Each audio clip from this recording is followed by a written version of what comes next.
भक्तों, ओम नमः शिवाय, श्री शिवाय नमस्तुभ्यम, जय श्री महाकाल। जी हाँ भक्तों, आप सबको भी पता है कि 22 जनवरी को श्री राम प्राण प्रतिष्ठा का महापर्व आ गया है। जी हाँ भक्तों, हिंदू धर्म के लिए और सनातन धर्म के लिए बहुत ही बड़ा दिन आ गया है। आप सबको भी पता है कि आपको कितने ज्यादा वर्षों से इंतजार था इस दिन का।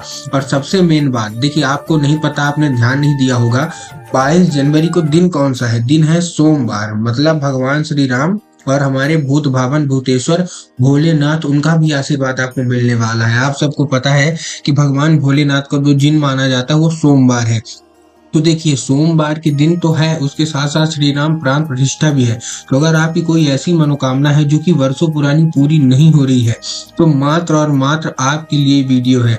आप अगर ये वीडियो ध्यान से पूरा सुन लिए, 100% है कि पूज्य गुरुदेव बताते हैं कि आपकी मनोकामना पूरी की पूरी होगी ही होगी, चाहे जितनी वर्षों से बड़ी मनोकामना हो, जितनी बड़ी से बड़ी मनोकामना हो। आज के इस वीडियो में मैं आपको 3 से 4 उपाय बताने वाला हूँ। अगर आपने उपाय अच्छे से सुन लिए, अच्छे से कर लिए, तो आपके मन में जो कोई इच्छा हो पूरी होगी। चाहे वो धन प्राप्ति से हो, चाहे वो मनोकामना पूर्ति से हो, चाहे वो संतान प्राप्ति से हो, चाहे कर्जा मुक्ति से हो। जहाँ की मनोकामना होगी वहां की होगी। पूज्य गुरुदेव की जो कथा होती है उसमें पुत्र के द्वारा गुरुदेव ने बताया है कि ये उपाय कर लीजिए 22 जनवरी के दिन। तो चलिए हम बताते हैं वो उपाय कौन सा है।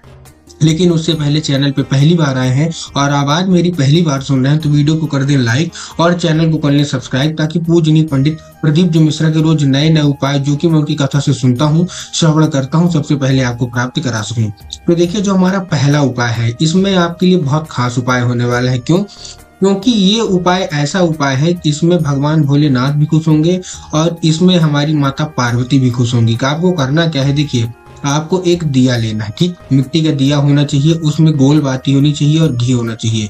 अब बहुत सारे लोग जो आधा अधूरा उपाय सुन के चले जाते हैं, वो क्या करते हैं, दिया तो लेते हैं लेकिन आटे का दीपक ले लेंगे, तेल डाल लेंगे। ऐसा आपको नहीं करना, विधि पूर्वक करना है। बहुत सारे लोग गुरुदेव की कथा में पत्र के द्वारा पूछते हैं कि गुरुदेव, हमने उपाय तो किया लेकिन हमको हमारी मनोकामना पूरी नहीं हुई। तब गुरुदेव उसका आंसर देते हैं कि आपने उपाय अगर पूरा अच्छे से किया होता तो आपकी मनोकामना पूरी होती। आपने उपाय जल्दीबाजी में किया है, आधा अधूरा उपाय सुन के किया है, इसीलिए नहीं हुई। तो आपको क्या करना है, उपाय पूरा सुनना है, ठीक। तो देखिए, 2 से 3 उपाय बताऊंगा, ध्यान से उपाय सुनिएगा। पहला हमारा मनोकामना पूर्ति का उपाय है। आपको इसमें एक दिया लेना है जो कि मिट्टी का होना चाहिए, उसमें घी होना चाहिए और घी के साथ उसमें गोल बाती होना चाहिए, ठीक। अब इसको लेके आपको कहाँ पहुंच जाना है? इसको लेके आपको पहुंच जाना है बेल पत्र के पेड़ के नीचे। कब? शाम के समय में। जैसे ही आप बेल पत्र के पेड़ के नीचे पहुंच गए, अब जैसे ही आप बेल पत्र के पेड़ के नीचे पहुंचेंगे, सबसे पहले आपको 3 बार बेल पत्र के पेड़ की परिक्रमा करनी है। पूज्य गुरुदेव कहते हैं कि बेल पत्र के पेड़ में स्वयं माता पार्वती का वास होता है। तो अगर आपने माता पार्वती को खुश कर लिया तो भगवान भोलेनाथ 100% खुश होंगे ही होंगे। तो आपको क्या करना है, 3 बार आपने परिक्रमा की।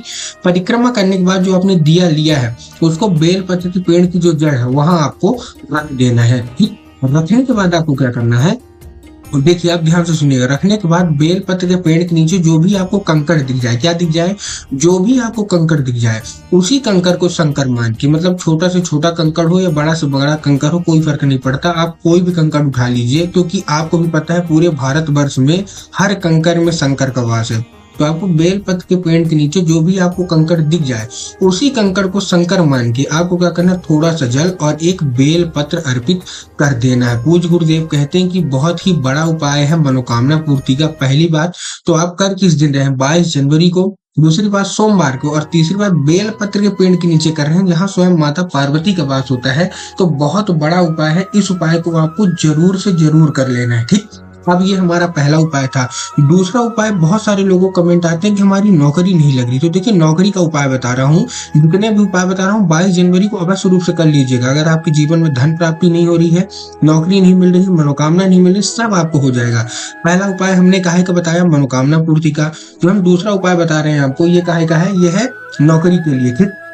आपको क्या करना है, 1 लोटा जल लेना है। जिन भी बच्चों का नौकरी नहीं लग रही है, ये उपाय मैंने पूज्य गुरुदेव की ही कथा सुन के और आपको बहुत अच्छे से समझा रहा हूँ। आपको लेना है 1 लोटा जल, जो कि तांबे के लोटे में जल होगा। और देखिए, एक चीज का और ध्यान रखना है कि जो 1 लोटा जल है वो आपके घर का होना चाहिए। बहुत सारे लोग जाके मंदिर से जल लेके आते हैं, आपको मंदिर से जल नहीं लेना, आपको अपने घर से जल लेके जाना है, ठीक। अब आपने जल ले लिया, उसमें आपको क्या क्या मिलाना है, 5 समी पत्र मिलाना है, 5 बेल पत्र मिलाना है, 5 मूंग के दाने मिलाने हैं और 5 सफेद फूल मिलाना है। क्या क्या? 5 समी पत्र ले लिया। 5 समी पत्र के अलावा आपने 5 बेल पत्र ले लिया। उसके बाद 5 मूंग लिया, 5 सफेद फूल। अब देखिए, जो आप समी पत्र लेंगे उसमें आपको ध्यान रखना कि समी पत्र कहीं से भी मुरझाया हुआ नहीं होना चाहिए। जो आप 5 बेल पत्र लेंगे उसमें आपको ध्यान रखना है कि बेल पत्र कहीं से भी कटा फटा नहीं होना चाहिए। बहुत सारे लोग गलती क्या करते हैं कि वो एक पत्ती को ही बेल पत्र मान लेते हैं, जो कि ऐसा नहीं होता। आपको भी पता है, पूज्य गुरुदेव भी हमेशा कथा में बताते हैं कि 3 पत्ती मिलके एक बेल पत्र बनता है। तो आपको 5 ऐसे बेल पत्र ले लेने हैं।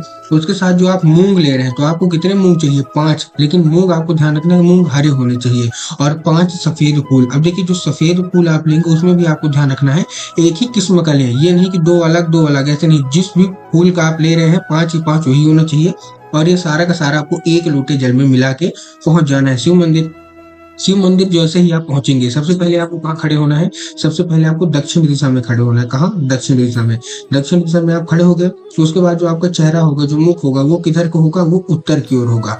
अब बहुत सारे लोग मेरे से कंफ्यूज हो जाते हैं कि देखिए, उत्तर की ओर होगा तो हर मंदिर में तो उत्तर अलग अलग है, हर मंदिर में शिवलिंग अलग अलग तरीके से रखी रहती है। तो इसका निवारण पूज्य गुरुदेव ने बताया है कि जिधर साइड जलाधारी से जल नीचे गिर रहा हो, जिधर साइड, उधर ही साइड आप अपना चेहरा कर लीजिए। ठीक, अब आपने उधर चेहरा कर लिया।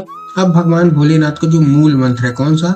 श्री शिवाय नमस्तुभ्यम। तो आपको क्या करना है? श्री शिवाय नमस्तुभ्यम का जाप करके आपको वो लोटा जल अर्पित कर देना है। और उसके बाद अपना नाम और अपना गोत्र भी बोल देना है। पूज्य गुरुदेव कहते हैं कि बड़ी से बड़ी आपकी मनोकामना, जो कि सरकारी नौकरी से होगी, अगर कभी नहीं हुआ तो आपकी सरकारी नौकरी अगले ही अटेम्प्ट में आपका क्लियर हो जाएगा। महादेव की कृपा हो जाएगी। ठीक, ये था हमारा दूसरा उपाय। तीसरा हम धन प्राप्ति का उपाय बता रहे हैं, जो कि 22 जनवरी का बहुत बड़ा उपाय है। आपको इसमें चाहिए क्या? आपको चाहिए पीला चंदन। क्या चाहिए? पीला चंदन। पीला चंदन आपने ले लिया। पीला चंदन में आपको क्या करना है? पहुंच जाना है शिव मंदिर पीला चंदन लेके। अब देखिए, बहुत ही बड़ा उपाय है। पीला चंदन लेके आप शिव मंदिर पहुंच गए। अब आपको क्या करना है? शिवलिंग के ऊपर राम लिखना है। क्या लिखना है? राम। आपको भी पता है, पूज्य गुरुदेव भी हमेशा कथा बताते हैं कि भगवान भोलेनाथ के मन में हमेशा राम जी वास करते हैं। तो आपको क्या करना है? पीला चंदन आपने ले लिया।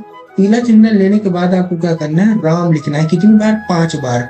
कौन सा नाम लेके? एक मंत्र, जैसे भगवान भोलेनाथ का मूल मंत्र है श्री शिवाय नमस्तुभ्यम, वैसे ही आपको जब आप लिखेंगे तो आपको एक मंत्र बोलना है। कौन सा? ओम राम रामाय नमः। कौन सा? फिर से बता रहा हूँ, ओम राम रामाय नमः। आपको ऐसे 5 बार लिखना है। 5 बार आपको क्या करना है? पीला चंदन से लिखते चलना है। पूज्य गुरुदेव कहते हैं कि ओम राम रामाय नमः का जाप करके अगर आपने 5 बार शिवलिंग पे पीले चंदन से राम राम राम लिख दिया, तो 100% आपके मन में जो कोई भी इच्छा होगी, धन प्राप्ति से होगी, मनोकामना पूर्ति से होगी, बीमारी से होगी, सारी की सारी पूरी होगी।